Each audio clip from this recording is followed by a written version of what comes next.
Hey folks, welcome to this tutorial for Vampire the Eternal Struggle. It will take us 10 minutes to cover everything you need to know to play the game. Join us on the official Discord if you have questions, or check the online rulebook. All the links are in the video description, so let's get to it. Players are Methuselahs, millionaire-old immortal vampires influencing younger vampires and other minions in an eternal influence struggle against other Methuselahs. Your goal is to best your peers in a 4 or 5 players game. There are 2 main types of cards with different backs. The brown crypt cards, these are your vampires, and the green library cards, those are your main deck. Vampires have a capacity. The higher the capacity, the older and more powerful the vampire. They have disciplines, these are their supernatural powers, and they have a clan. Different clans tend to have different disciplines. Vampires also have a sect.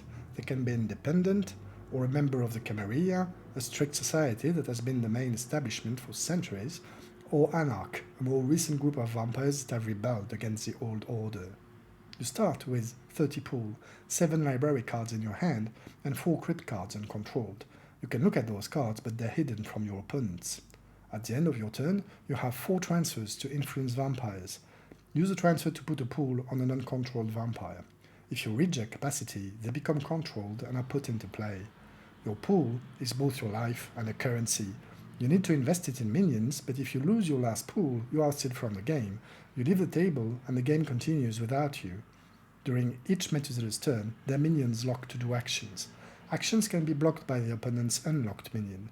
If an action is blocked, the blocker locks and a combatant chooses between two minions. Each action is resolved independently, including any combat, before proceeding to the next one. At the beginning of your turn, you unlock all your cards and start afresh. The goal is to oust your prey, the player on your left, that is, remove them from the game by having them lose their last pool. That gives you 1 victory point and 6 pool.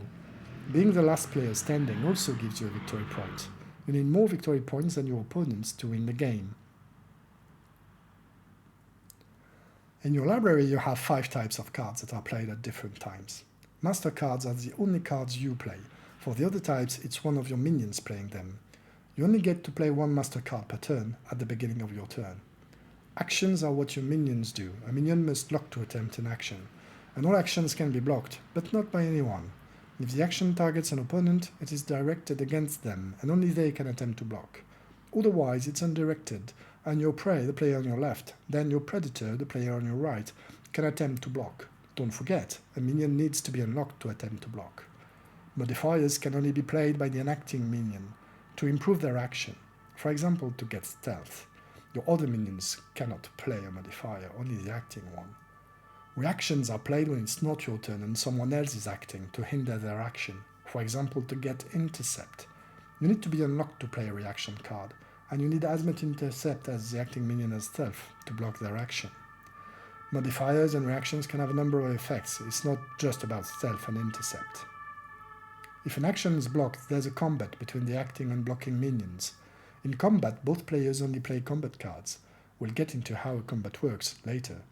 Every time you play a card, you replace it immediately by drawing a new one. You should always have 7 cards in hand. Some action cards are just actions, but there are also 4 subtypes of actions. They're all undirected with a 1 stealth bonus. The recruit action puts an ally into play. It is an independent minion, like a vampire, but cannot act the turn it is recruited. The employ action attaches a retainer to the acting vampire. It's a servitor helping them. The equip action attaches an equipment to the acting vampire. And finally, political actions. If they succeed, there is a referendum to decide whether the effects apply. We vote. Titled vampires can vote whether they're locked or not. Primogens have 1 vote, barons and princes 2, and justicars 3. Also, the action card itself gives you 1 vote. Referendums that end in a draw fail. You need 1 more vote in favor for it to pass. Most actions are performed by playing action cards, but there are also default actions your vampires can take without a card. Bleed is the core of the game. You undermine your prey's influence and remove pool from them. That's typically how you win the game. By default, all vampires bleed for 1. It's an action directed at your prey with no stealth. If it succeeds, your prey loses a pool and you get the edge. There's only 1 edge. It's a token on the table. If someone else manages to bleed, they take the edge from you. If you still have the edge at the beginning of your turn, you gain 1 pool. Also during a referendum, you can forgo the edge, put it back in the middle to get one vote. Hunt is another action that doesn't require a card. Any vampire can hunt to regain blood, but sustain themselves from undescript mortals who are not represented in the game. By default, vampires hunt for 1 blood. It's an undirected action with 1 stealth. If a vampire has 0 blood, they are forced to hunt immediately as the hunger takes over. Note that there's no default action to enter combat with a minion. The default attack is to bleed the player on your left. They get to choose whether they block or not. Many cards require disciplines. Disciplines have 2 levels. Inferior, it's a square icon, and superior, the diamond version. A vampire needs to have the discipline to play the card. If they have it at inferior, they can only use the inferior version of the card. If they have the superior disciplines, though, they get to choose between the inferior and superior effects.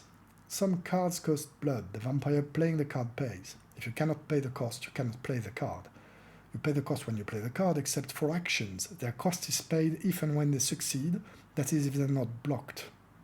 Other cards cost pool. In that case, you, the Methuselah, pay.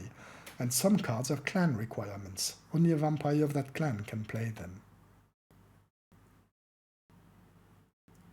So let's get into combat. Combat occurs as a result of a blocked action.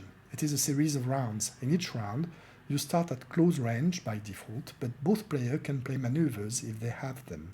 They're typically provided by combat cards or equipments. If you're close, a maneuver gets you long, and if you're long, a maneuver gets you close. Once the range is set, both vampires choose a strike. Then both strikes are resolved as a pair.